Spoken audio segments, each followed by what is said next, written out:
Et nous sommes de retour au plateau pour la suite de cette émission. Nous abordons notre deuxième sujet. Nous parlons toujours de la Guinée-Bissau. Le général Hortan Tam, investi président de la transition Embalo, réfugié au Sénégal. Après le coup d'État, les choses sont allées très vite en Guinée-Bissau. Le général Hortan Tam a été nommé président de la transition et donc celui qui va diriger maintenant cette transition qu'il prévoit pour 1 an, selon les premières informations. De son côté, le président déchu Umaru Embalo Sissoko s'est réfugié au Sénégal. Il a été accueilli au Sénégal avec un avion affrété par le gouvernement sénégalais pour aller le chercher. On se demande comment il a pu échapper aux militaires et ceux qui l'ont laissé partir. Nous en parlerons avec nos invités. Umaru Embalo Sissoko, en tout cas, n'est plus entre les mains des militaires qui l'ont déposé. L'un d'entre eux a été investi président de la transition pour 1 an. Quant à lui, il se retrouve au Sénégal. Sénégal qui d'ailleurs a participé à cette rencontre par visioconférence des présidents de la CEDEAO et qui ont pris des mesures avec un comité restreint qui devrait incessamment se rendre à Bissau pour discuter avec les tenants du pouvoir et pour amener peut-être l'ordre constitutionnel. Nous en parlons avec nos invités. Je commence par vous, Maoulolo Samson Abidja. Embalo est au Sénégal. Hortan Tam est investi président de la transition. Oui, justement. Et cela fait suite à ce dont on parlait dans la première partie de l'émission. Et moi, j'aimerais bien qu'on prête un peu attention à la personnalité du nouveau homme fort de la Guinée-Bissau. On sait que c'est le chef d'état-major de l'armée de terre, mais on sait surtout que c'est un très fidèle parmi les fidèles d'Umaru Sissoko Embalo. Et que c'est ce dernier, justement, qui a fait de lui général et qui l'a promu au rang de chef d'état-major de l'armée de terre. Et leur relation si proche, qui se serait même convertie à l'islam sous l'influence d'Umaru Sissoko Embalo il y a de cela quelques années. C'est-à-dire que les deux hommes n'ont pas qu'une relation professionnelle, ils ont aussi une relation personnelle. Et lorsqu'il a prêté serment, il n'est pas revenu sur le processus électoral, il n'a pas non plus parlé du départ d'Umaru Sissoko Embalo, il a juste dit que la transition allait durer 1 an, sans donner de feuille de route. Et il a aussi appelé les partis politiques et les structures de la société civile à prêter main forte au nouveau pouvoir en place pour que le pays ne sombre pas entre les mains des narcotrafiquants. Parce que c'est la grande menace qu'il pointe du doigt. Il faut toujours trouver une menace extérieure à laquelle on va faire face. Exactement. Et quand on analyse un peu la personnalité du nouveau homme fort et quand on voit la profondeur des liens qu'il avait avec Umaru Sissoko Embalo, on est tenté de penser que justement on assiste à un théâtre, mais n'allons pas forcément trop vite en conclusion plutôt, parce que je me rappelle que quand on prend par exemple le cas du Niger, Tiani et l'ancien président Issoufou avaient une relation presque pareille. Et il se dit, à Niamey, il continue pas à se dire que Tiani aurait même prêté serment sur le Coran de ne jamais trahir Issoufou. Mais est-ce qu'aujourd'hui Tiani exécute un assassinat d'Issoufou? Je ne sais pas, mais je n'en suis pas sûr. Donc, lorsqu'on fait parfois porter le chapeau d'un coup d'État à une personne, on peut s'attendre aussi à tout. Mais c'est ce que j'ai à dire pour le moment. Et le Sénégal accueille Umaru Embalo Sissoko à bord d'un avion affrété par la France, un avion sénégalais affrété par la France. Et Umaru Sissoko Embalo a été laissé à quitter le pays si facilement aussi. Bon, on n'a pas eu ces détails-là. On nous annonce qu'il est au Sénégal. Exactement. Et c'est assez inhabituel parce que lorsqu'on fait un coup d'État, on met quand même en prison pendant un moment quand même l'ancien gouvernement. Au moins pendant quelques mois. Avant, le président Tiani est toujours détenu. Et le président Bazoum est toujours, au moins pendant quelques mois. Même Ali Bongo, qui a été remplacé par son cousin, a été mis en prison pendant quelques temps avant d'être libéré. Mais lui, en moins de 72 heures, il a pu quitter le pays. Je ne sais pas si c'est la diplomatie sénégalaise qui a exercé sa pression sur la Guinée-Bissau pour obtenir sa libération le plus rapidement possible, ou si c'est des pressions d'ailleurs. Mais tout cela, lorsqu'on analyse cela et qu'on fait un parallèle avec la personnalité même du nouvel homme fort et ses premières déclarations, on peut se poser beaucoup de questions et on attend de voir la suite. Merci beaucoup. Moi, je serai président, je prierai Dieu chaque jour que le coup d'État d'Embalo m'emporte. C'est un coup d'État si doux, c'est mielleux ce qui se passe. Arrêtez cela s'il vous plaît. Dieu donne sur nous. Alors, Oumarou Embalo Sissoko est au Sénégal. Il se réfugie dans ce pays voisin alors que le général Hortan Tam est investi président de la transition ce jeudi. Tout est allé très vite. Le coup d'État a eu lieu le mardi. 2 jours après, les militaires ont un nouveau commandement. Il est venu pour sécuriser le commandement militaire et aussi sécuriser le pays, puisque, comme le disait Samson tout à l'heure, il a évoqué certaines menaces à la sécurité et surtout la question de trafic et des questions des acteurs politiques qui ne seraient pas peut-être préoccupés par le développement de la Guinée-Bissau. On aura peut-être le temps de revenir s'il nous propose un agenda de sa transition, mais pour le moment, il est investi président, le général, et Oumarou Embalo Sissoko se retrouve au Sénégal. Mais vous voyez, c'est tout ça là qui donne la particularité à ce coup d'État. Un coup d'État particulier, ok. Dans 24 heures, beaucoup de choses se sont passées. Ça veut dire qu'il y avait vraiment de l'organisation assez raffinée de ce coup d'État. Et donc, chacun essayait déjà de connaître son poste, son rôle, sa mission à jouer juste après. Un coup d'État où le monsieur déchu, c'est lui qui l'annonce. Et on vérifie cela par lui. La victime qui annonce qu'il a été renversé. Et donc, il a su qu'il a été véritablement renversé. Et donc, il a dormi à l'état-major, tranquillement. Et le lendemain, les militaires l'ont laissé comme ça. Il est allé prendre son vol.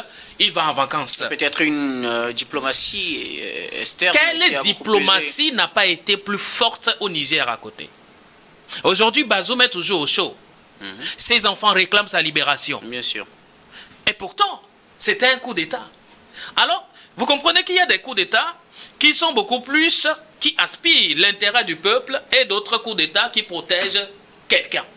Vous voyez, la dernière fois, nous avons fait des débats à ce même plateau au sujet des élections qui se déroulent ou alors le contexte conflictuel qui est déjà très ouvert en Guinée là. Beaucoup d'internautes nous ont interpellés, en tout cas pour des contacts que moi j'ai sur place, m'ont dit, écoutez, c'est les médias qui donnent favoris Embalo dans ces élections-là. Ouais. Par contre, sur le terrain, on sait qui... Fernando Diaz qui a gagné les élections. Voilà, qui part favorite à ces élections. Son principal challenger qu'il a réussi à écarter, c'est rangé derrière Fernando Diaz. Pour dire, quoi qu'il arrive, on veut le changement à la tête du pays. Et cela a été joué à un niveau plus élevé. Mbalo s'est rendu compte de la délicatesse d'ailleurs de la situation. Qu'est-ce qu'il faut faire pour s'en échapper? Il ne peut pas aller au grand détournement. Il a choisi le mécanisme nécessaire. C'est bien ce coup d'État aussi simple, aussi harmonieux, aussi esthétique qu'on puisse dire sur le continent. Et aujourd'hui, c'est bien le Sénégal qui l'accueille. Combien de pays n'avaient pas envoyé des missions? Que ce soit... je prends toujours le cas du Niger à côté. Combien de missionnaires n'avaient pas été envoyés? N'oubliez pas, Embalo a été aussi loin de ces gens-là qui avaient embêté la CEDEAO entre-temps. La CEDEAO avait envoyé des missionnaires, comme Embalo... Justement, il leur a demandé de repartir. Il les a refoulés tout simplement. Alors... Bon, ils sont revenus après, hein, ils ont fait leur observation. Non, mais après cet incident diplomatique, quel prix Embalo a comme ça aux yeux de la CEDEAO au point où on mettra tous les poids lourds possibles pour lui rendre la vie aussi simple après un coup d'État dont vous parlez. Donc vous voyez aujourd'hui, c'est vrai, nous, le nouvel homme fort qui prend le pouvoir, comme le disait mon ami Samson tout à l'heure, on n'avait pas encore entendu qu'il y a un clivage ou alors un incident entre Embalo et ce monsieur Ntema ou Ntama. Bon, le nom diffère, voilà, selon les prononciations. Mais aujourd'hui que ce monsieur sort et dit qu'il a pris le président et il a déposé, il a été aux soins. Donc ça veut dire que même à l'état-major, l'endroit où M. Sissoko devait rester a été bien déjà préparé et embelli. Et il a passé la première nuit là-bas. Le lendemain, il a pris le vol pour le Sénégal. N'oublions qu'il était le même militaire. Voilà. Voilà. Et donc, c'est trop beau. Écoutez la raison principale que le nouvel homme fort aujourd'hui dit que ce push a été justifié par quoi? Par de découverte des plans de déstabilisation impliquant des politiciens en complicité avec des barons de la drogue. Jusqu'ici, qui sont les premiers à manager les barons de la drogue? C'est l'armée en Guinée-Bissau. C'est l'armée. C'est les opposants. Et quel pouvoir ils ont? Et Mbalo Sissoko a pu les maîtriser, a pu les bâillonner, a pu les emprisonner durant ces 6 ans qu'il a fait. Et a reporté les élections à son gré. Et personne n'était là pour lui imposer un non. Et aujourd'hui, on a peur que voilà, les cartels de drogue se sont donc alliés aux opposants et qui tentent de renverser. Maintenant, quand le militaire prend le pouvoir, c'est dans l'intérêt de qui? L'intérêt du peuple ou l'intérêt c'est pour les Bissau-Guinéens. Il ne veut pas que le pays soit détruit par des cartels de drogue. Poser la question aux Bissau-Guinéens aujourd'hui. Ils sont dans une incertitude totale. Ils ne savent pas ce qui est en train de se jouer exactement. Et généralement, c'est ce qui se passe quand il y a un coup d'État. Attendons de voir la suite. On attend un programme précis et clair de ce nouvel homme fort, de ce qu'il viendra faire concrètement. Et là, je vais faire un petit détour sur les condamnations qui affluent toujours, qui sont devenues aujourd'hui des génériques. C'est toujours la même chanson qui revient après un coup d'État. Et par la suite, qu'est-ce qui se passe? Rien. Alors, au lieu de soigner... Donc, pour le cas du Niger, on a voulu envoyer des militaires. Et Mbalo était l'un des artisans. Bien sûr. Et aujourd'hui, peut-être que pour son cas, la CEDEAO peut décider encore d'envoyer des militaires. Attendons voir si le chiffon rouge sera encore brandi à l'égard de la Guinée. C'est là que vous allez comprendre l'hypocrisie de ces institutions-là. Et il y a lieu d'aller avec beaucoup plus de tact et de véracité aujourd'hui dans nos institutions. Quelqu'un l'a dit, l'Afrique a besoin des institutions fortes et non des hommes forts. On est trop rempli des hommes forts sur le continent. Ça ne peut pas aller comme ça. Il faut arriver à un moment où les institutions donnent leur parole et que les individus soient à même de les respecter. Des gens qui ratifient au test et ils savent très bien qu'ils ne vont pas respecter ces tests-là. Ils savent très bien qu'ils ne vont pas respecter les institutions. Mais ils sont là pour l'esthétique tout simplement. C'est à ces moments-là qu'on le voit. L'Union européenne qui monte le temps aujourd'hui. La CEDEAO qui monte le temps aujourd'hui. Qu'avait-elle fait lorsque ce monsieur se permettait tout durant son mandat? Merci beaucoup. À vous, Dieu donne Louis Kamako, Umaru Mbalo Sissoko est au Sénégal. Le général Hortam Tam est investi président de la transition, une transition qui va durer 1 an. C'est ce qu'il avait lui-même déclaré lors de son investiture ce jeudi à Bissau. Non, d'abord, ce qu'il faut dire, c'est que il y a une proximité entre les deux hommes. Le nouvel homme fort, comme vous le dites. C'est pas nous qui le disons. Et le président déchu. Il y a une proximité qui ne dit pas son nom entre les deux hommes. Donc, ça veut dire que la coalition qui chavire n'est pas nécessairement politique ou militaire, mais c'est juste un réalignement interne à l'élite. Donc, je crois que ça me semble l'a dit tout à l'heure. Et comme moi, je ne cesserai jamais de l'affirmer, c'est une révolution de palais une fois encore, comme ce qu'on a vu au Gabon. Donc je crois que la suite de l'événement, on le connaît, parce que c'est le scénario gabonais qui se joue là-bas en Guinée-Bissau. Vous avez vu comment est-ce que le procès a été organisé au Gabon, où les principaux accusés ont été libérés. On a jugé justement les menus frétins. Donc je crois que c'est à cela qu'on va encore assister en Guinée-Bissau, surtout que, en mine de rien, en un temps record, le président a facilement trouvé un refuge dans un pays étranger et que le général Ntama, comme vous l'appelez, a facilement pris les rênes du pays. Je pense que c'est tout cela, c'est trop beau. C'est ce qui rend en fait ce coup d'État-là atypique. C'est atypique. Quelqu'un disait tout à l'heure qu'on ne va pas aller trop vite en besoin, surtout que quand on compare la situation bissau-guinéenne à celle du Niger, mais je dis que c'est deux contextes différents, parce qu'au Niger, il y a le terrorisme, il y a des attaques terroristes qui sont monnaie courante. Il y avait une insécurité grandissante. Donc, le général Tiani a justement jugé bon de venir à la rescousse du peuple guinéen, du peuple nigérien. C'est ce qu'il a fait. Ici, on est dans un contexte purement politique où un président a jugé justement de s'inscrire dans le despotisme, dans l'arbitraire.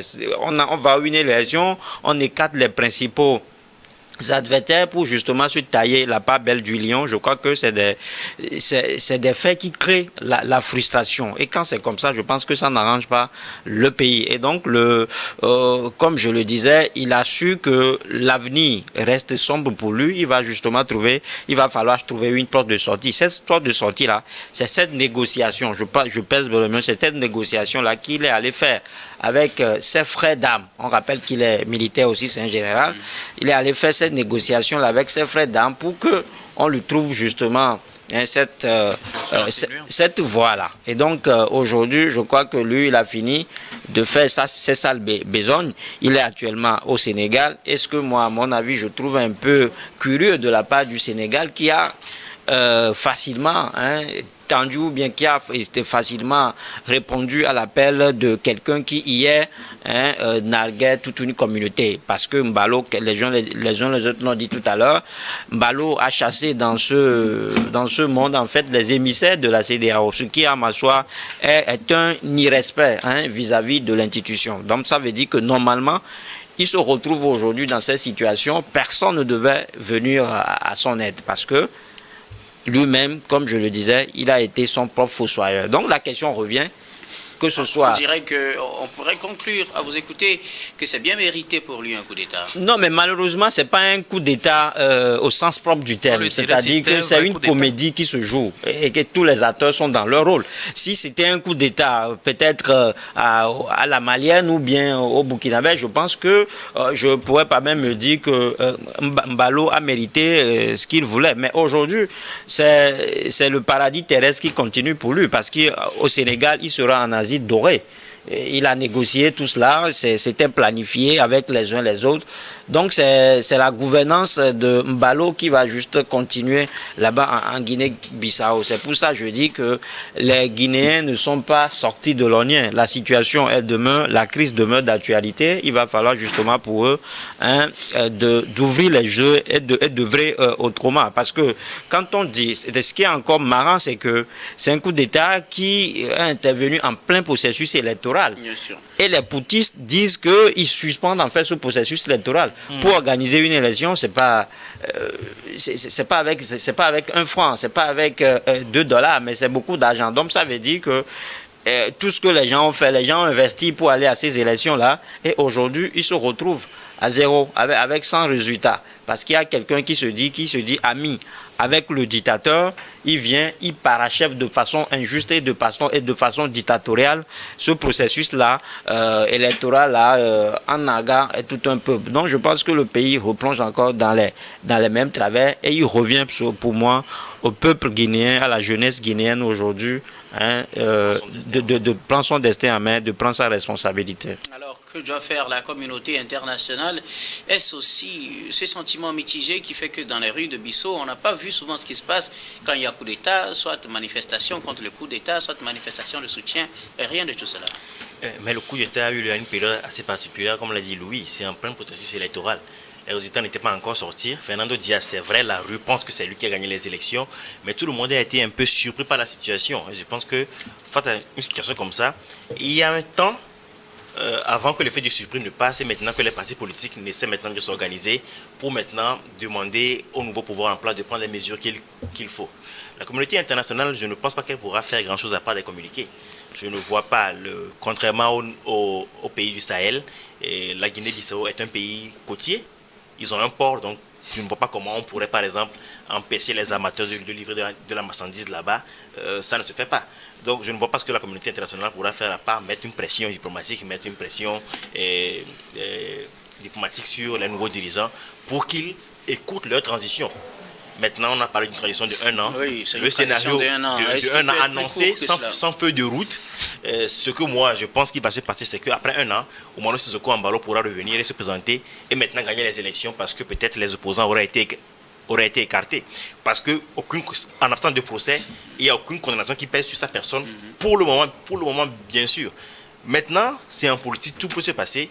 On peut passer, on l'a vu en Angola, où l'ancien président avait passé le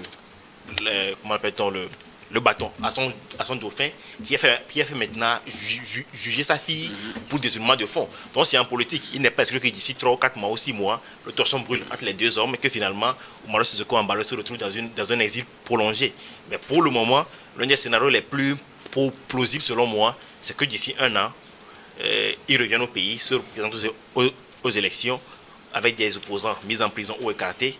et qu'il gagne qu'il gagne les élections et qu'il fasse un second mandat. Alors, face à la tentative du pouvoir, est-ce que ce n'est pas un pari risqué si c'était un coup planifié par Oumarou Embalo Sissoko? S'il prend cette initiative et que le général arrive au pouvoir et séduit par tout le confort qu'il y a, est-ce que ce n'est pas un pari risqué pour Oumarou Embalo Sissoko? Oui, pari risqué si on reste avec l'hypothèse selon laquelle Sissoko voulait se mettre à l'abri en orchestrant ce film-là. C'est un pari risqué parce que en politique, tout est possible et tout est jouable. Mais voilà pourquoi je dis... il faut que nous gardions toujours nos gants et puis portant nos réserves sur cette situation pour ne pas trop vite aller en besogne. Nous parlons que des faits, nous décrivons que des faits, voilà, qui se passent aujourd'hui. Maintenant, derrière cela, l'homme est versatile, comme dirait quelqu'un. Si la personnalité de ce général a fini par épouser la bonne raison pour faire entendre raison à des gens qui veulent sortir de la route de la raison, alors là, je pense que les Bissau-Guinéens vont plutôt trouver en ce monsieur qui devrait être un parapluie pour le dictateur, en trouver en ce monsieur le sauveur. Alors s'il arrivait que cela devenait une évidence, alors là, Sissoko se retrouverait plutôt en faisant les tours du monde parce que le Sénégal finira peut-être par le libérer et il ne pourra pas revenir aussi au pays. Mais je doute fort que ce scénario ne soit plausible.